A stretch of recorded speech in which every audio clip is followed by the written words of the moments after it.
Kromachenko, Dante Fabro, and Boone Jenner all practiced again today. Is that a good sign for them being in the lineup on Saturday? Plus, could Gus Nyquist be making a return to the Blue Jackets? We talk about that and more on today's Locked on Blue Jackets.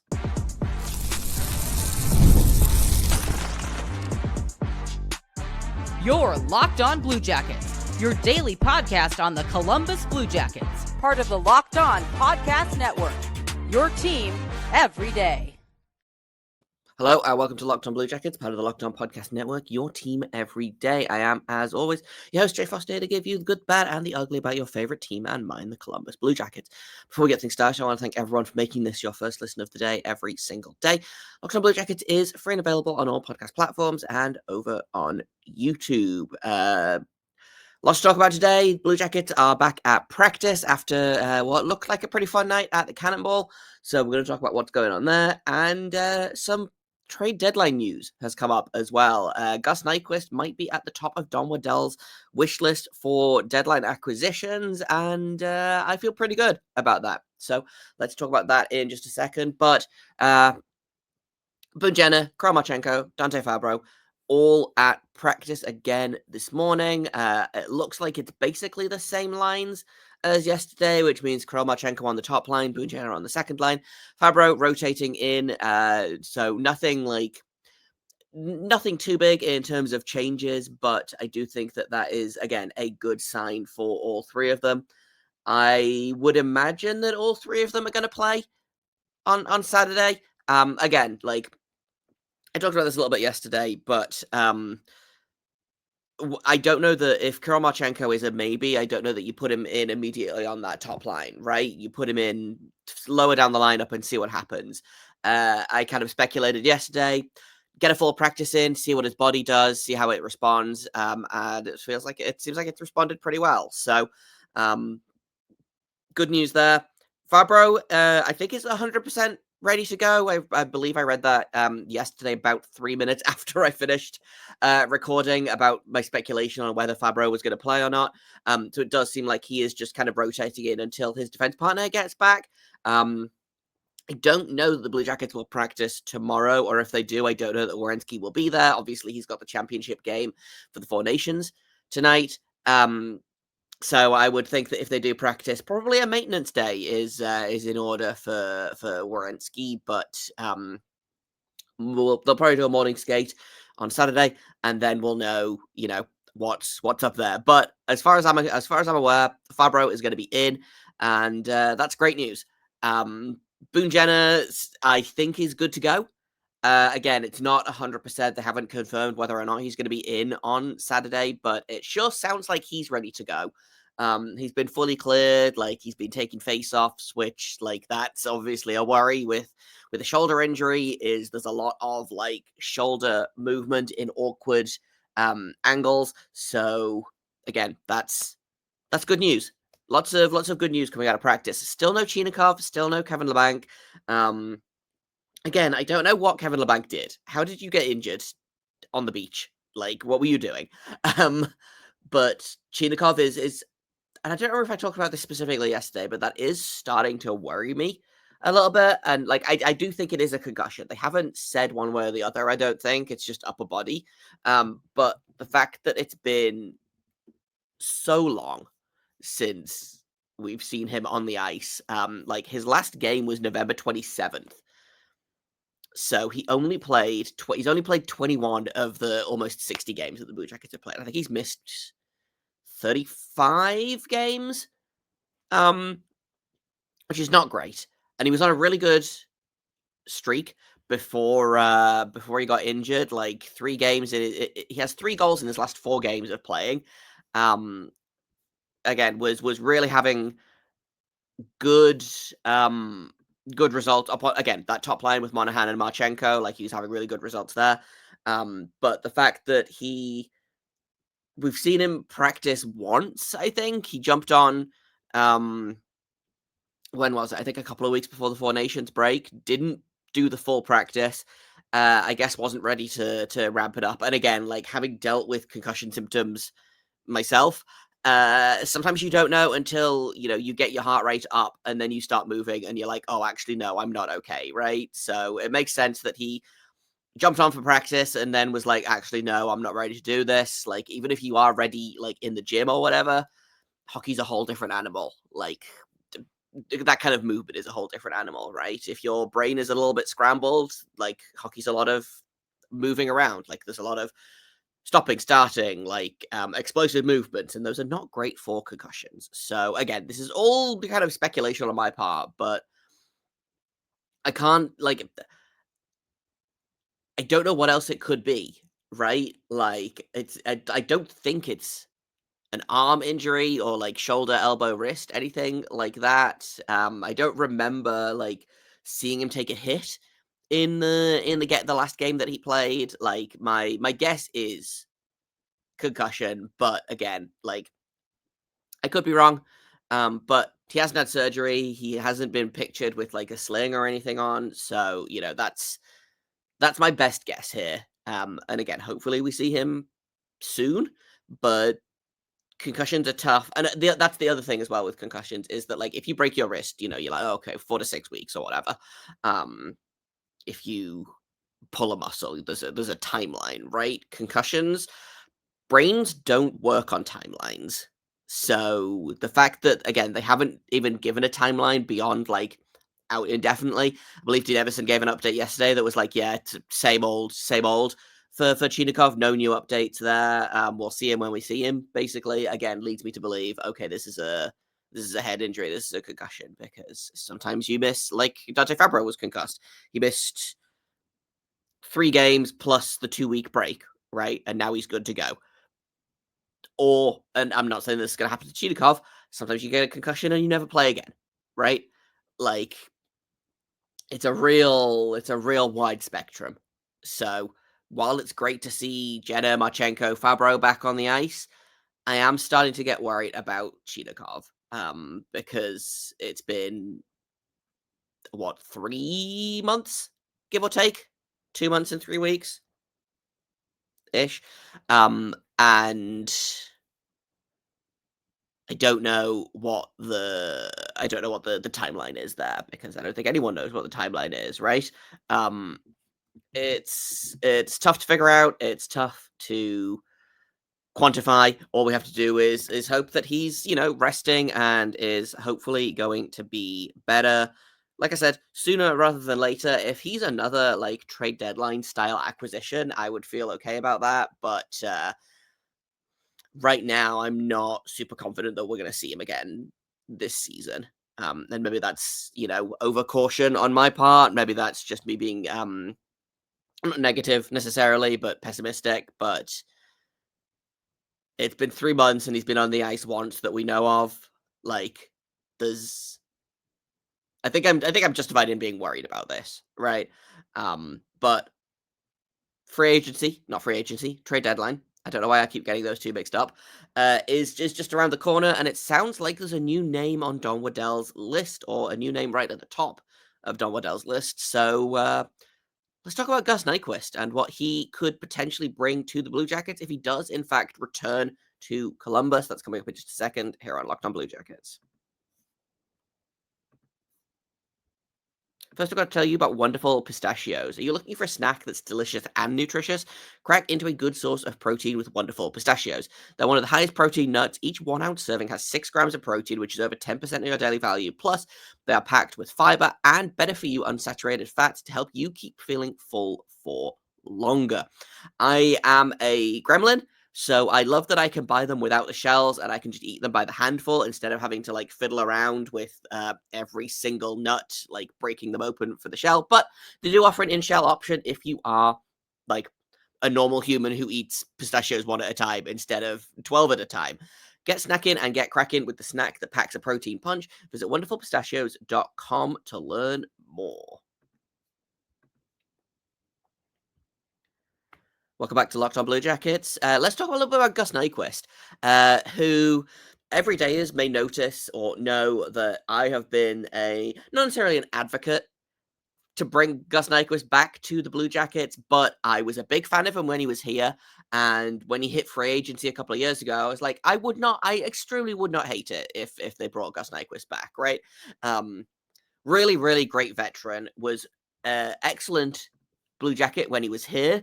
Had, again, as a depth guy, had 15 goals, 18 goals, and then 10 goals in that shortened season where he got injured and then traded. But last year for the Predators, he had 75 points in 81 games. This year he's kind of on a downward trend. He's only got 20 points in 53 games, but he's just a really good complementary guy, right? Like, he feels like he's James Van Riemsdyk plus. And James Van Riemsdyk has done a great job on that second line.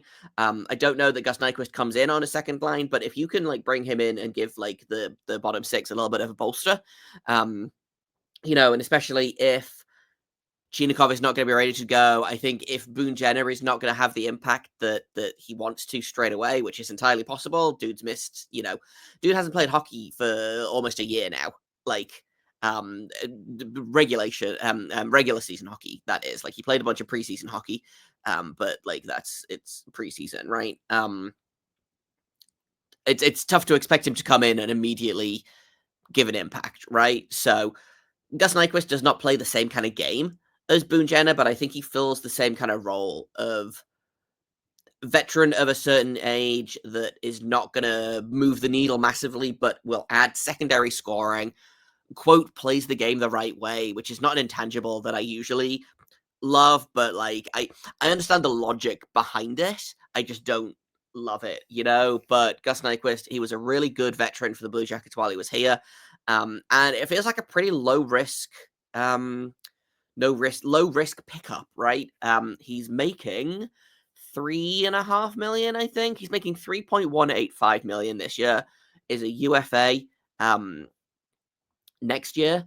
So again, salary is not really an issue when it comes to the Blue Jackets, like, especially if 1 or 2 years left on the deal. But if it goes poorly, he is gone at the end of this year. Like, I can't imagine that it will go poorly. It's not like it is what it is, right? Like, it's a veteran guy that you pick up and you pay a little bit of money, and if it doesn't work, it doesn't work. Like I said, I'm not expecting Gus Nyquist to be the thing that puts this team over the top, right? But he is a very good additional piece who was a good Blue Jacket, has prior experience with Dean Evason.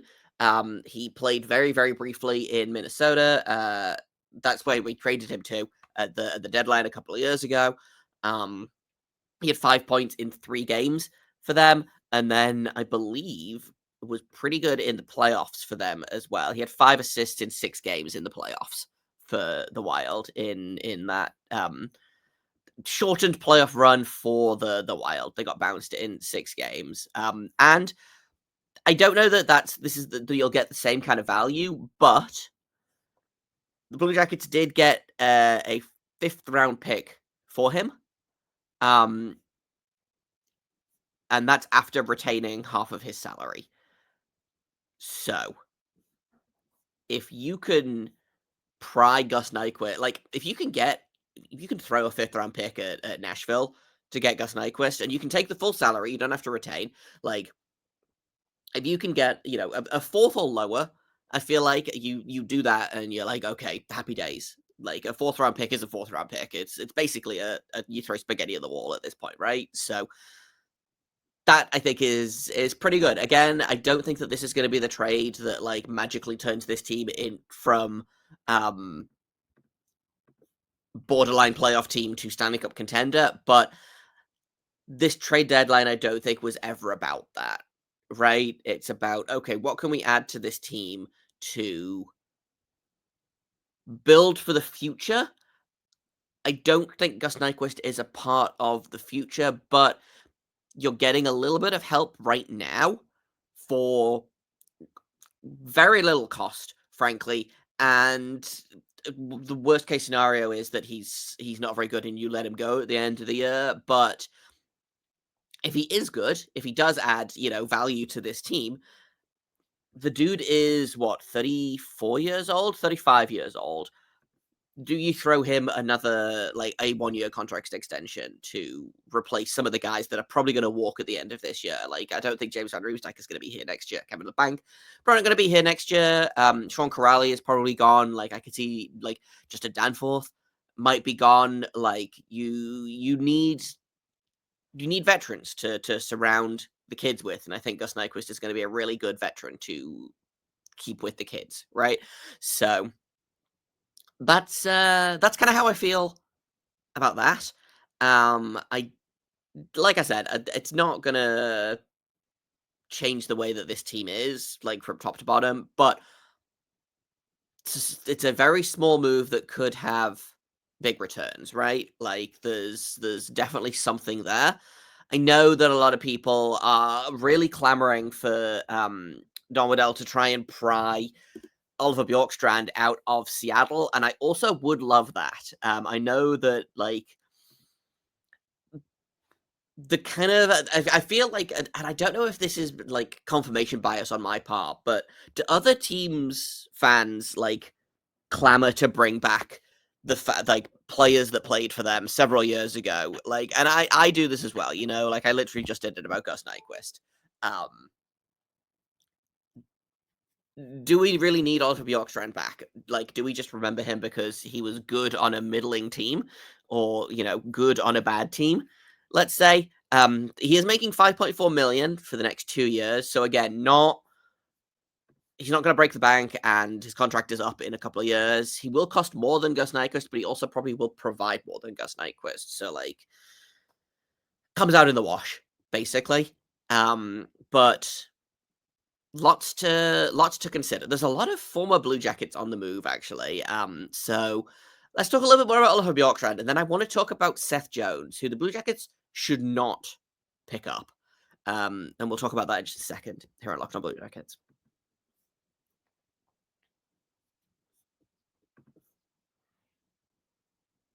Welcome back to Locked On Blue Jackets.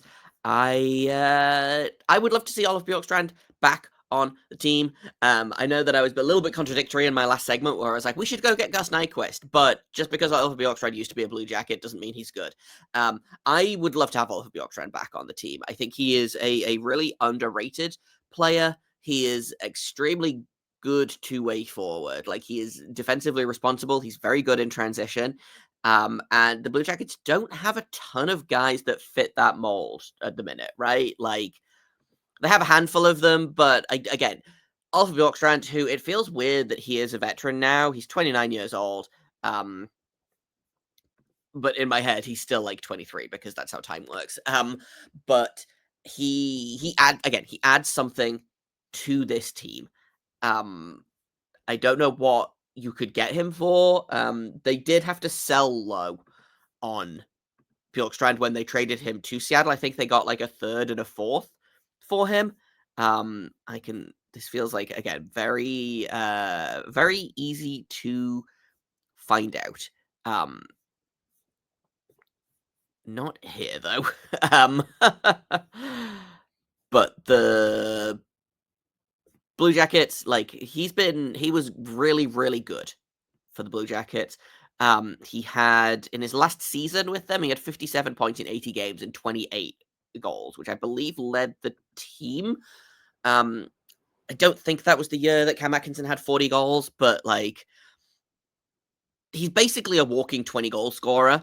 He had 20 goals last season, 20 goals the season before that, 28 the season before that, 18 in a shortened season before that, 21 in a shortened season before that, 23 before that. Like, this year he's at 15 goals in 56 games, 35 points. Again, is doing this on a very average Kraken team. I don't know what he would do, like, on the Blue Jackets. I think it could, again, be interesting, but not really moving the needle worthy, right? He was traded for, I have finally found it. He was traded for a 3rd round pick and a 4th round pick. So again, that feels a little, maybe not steep, but again, if you could get off of Bjorkstrand for a 3rd round pick, like, again, you can eat all the salary, so that probably means that you can get him for less. You don't have to like they can't command a 1st round pick because they want to retain salary, right? The Blue Jackets can eat all of the salary. I wouldn't hate it. I really wouldn't. I know that we can't keep going, oh, well, what if we bring this guy back who used to play for us? What if we bring this guy back who used to play for us? You know, like the Brandon Saad thing was mostly wishful thinking on my part. Like, I don't actually think that they should have done it, and they didn't. Like, he's on Vegas now, which is fine. But we love familiarity in this sport, I feel like. And there's always, man, he was really great for us 3 years ago. Let's go ahead and bring him back because he'll be great for us again. And like, that's not really how it works, but the fans love Bjorkstrand, the players love Bjorkstrand, and I think he could add something to this team. I don't know how likely it is. I don't get the feeling, like, maybe I'm wrong about this. I don't get the feeling that Seattle is trying to move him. I think they're listening on him, but my guess is he probably doesn't move this deadline. He probably moves next deadline, depending on where the Kraken are in the standings, right? However, there is another Blue Jacket that is on the move, and this one is semi-big news because obviously, and I want to preface this, I am not going to spend this segment talking about why we should go out and get Seth Jones to come back, because I fundamentally do not think that we should. But I wanted to talk about it, and I want to talk about why we shouldn't do that as well, actually. Seth Jones's contract is wild. Like, it's just a little bit less than Zach Werenski's, but Jones is doing less with it. Admittedly, he's playing on a worse team, right?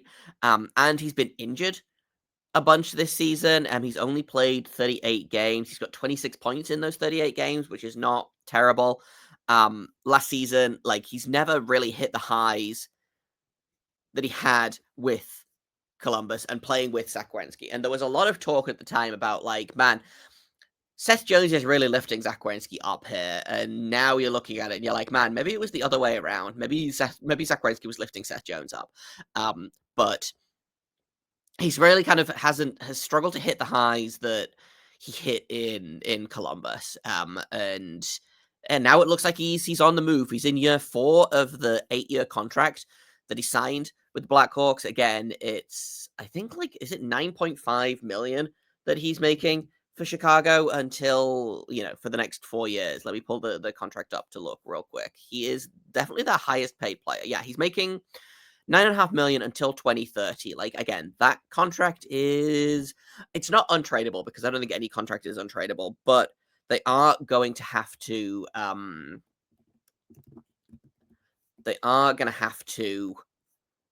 retain. Like, they straight up are, which is going to be complicated for them. They only have one retention slot left. They're retaining on Jake McCabe, and they're also retaining on Mikko Rantanen because they ate half of his salary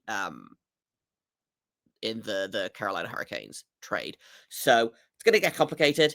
Seth Jones was a really good Blue Jacket, but I'm already seeing a couple of people being like, hey, if we can get him for like 4 or 5 million, like, do we do that? No.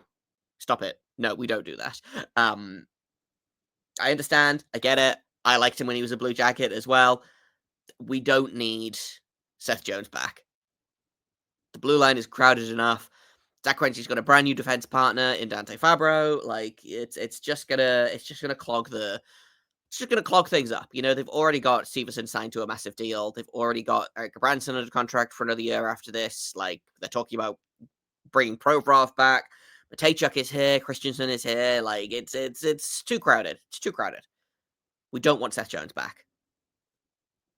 Could he help the team? Sure, but not enough to make that trade worth it, in my opinion. That's kind of all I've got for today. Four Nations final tonight should be interesting. We'll see if the USA can pull it off. We'll see if Zach Werenski can continue to be the best player on the team. That's mostly joking, but like also a little bit not joking, right?